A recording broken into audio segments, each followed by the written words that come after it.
Real quick before we start, I just want to say that I own none of the images in this video, and now that that's out of the way, let's start. So, we are doing today for top 5 ice type Pokemon, if you couldn't tell by the ice background, or by the title of the video. But first off, what's up guys? I'm Reaper Jinkai. It's been a while since I've done one of these, so if it seems a little bit awkward, I apologize. But anyways, let's get into this top 5, shall we? So, for number 5, we have Glaceon. Now, I really like Glaceon's design. I think it's a hard hitter. I also think it's very defensive, so you can use it either way. The one thing I wish that it was, I wish it was a little bit faster. I'd probably use it more often if it was a little bit faster, but, you know, choice scarf. There you go. Make it twice as fast. Make it completely invested in attack, and boom! You got a hard-hitting, fast Pokemon. But, not normally what it's used for. But, I like aggression. So, anyways, let's move on to number 4. We have Walrein. Now, this might come to a big surprise for people, because I don't talk about Walrein that much. But I actually really like Walrein. It's a really well-designed Pokemon, and its typing's amazing. Ice type having that fire weakness, which fire is incredibly common. That water typing really helps out, and then it has thick fat on top of that, I believe. So that fire damage, just nothing. And then it quad resists ice, so it was basically made wall. Does it quad resist ice? I know it resists ice. But anyways, so it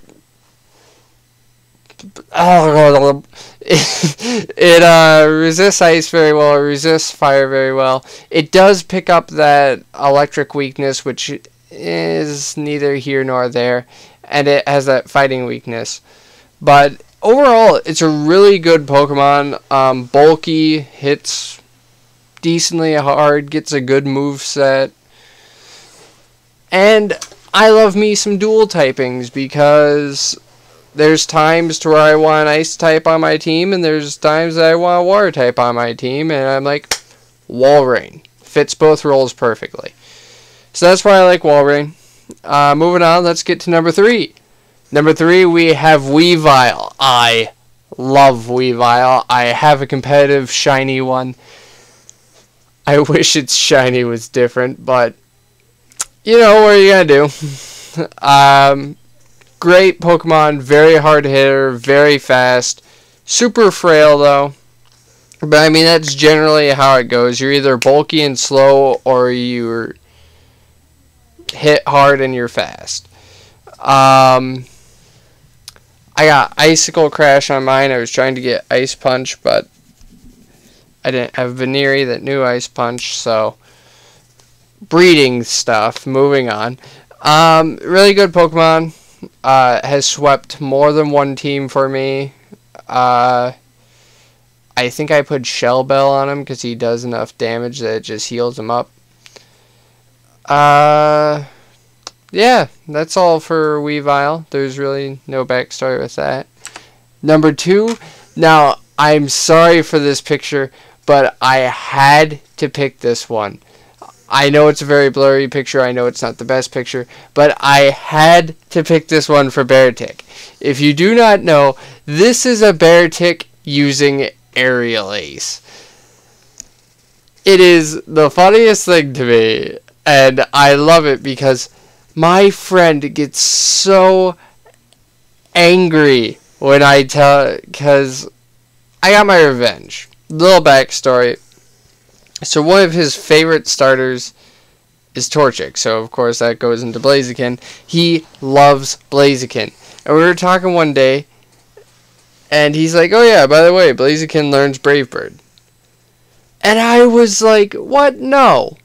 No, that's not right. Why does a flightless chicken KFC thing get Brave Bird? That's like one of the most, if not the most powerful, well, Dragon Ascent, one of the most powerful flying type moves in the game. Why does Blaziken get it? So we were looking around at weird stuff that Pokemon get, and he could not fathom why Beartic gets Aerial Ace. And he was upset about it. So now every time that he's like, oh yeah, Blaziken gets Brave Bird, I'm like, yeah, well, Beartic gets Aerial Ace. And that generally ends the argument with him just going, well, that's bullshit. That's not fair.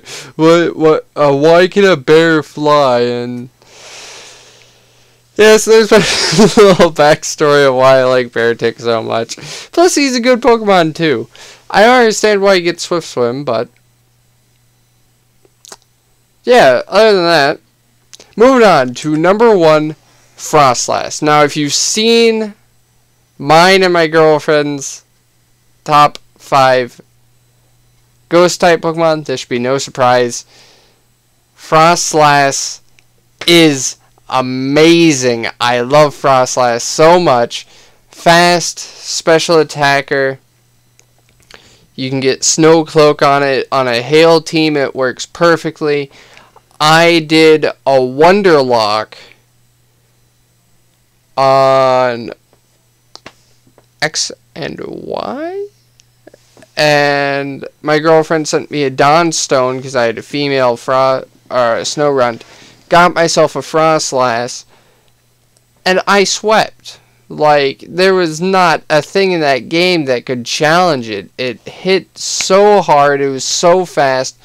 By the end of my Wonderlock, it was like level 85. It's just a good Pokemon.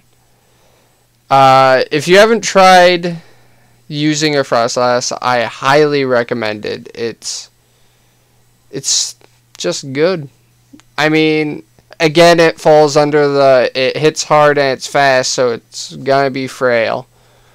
But one of the best things about it is one of the most aggressive types in the game, fighting type, it's immune to, which is one of its weaknesses. So unless they got Odor Sleuth or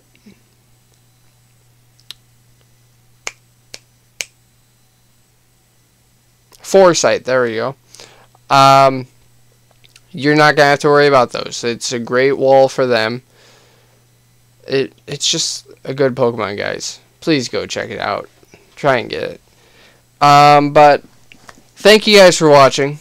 I hope you enjoyed. I know this is a little bit shorter. I was working on this. Been working on this for about an hour or 2. And hopefully it ends up good. And I hope to see you guys next time.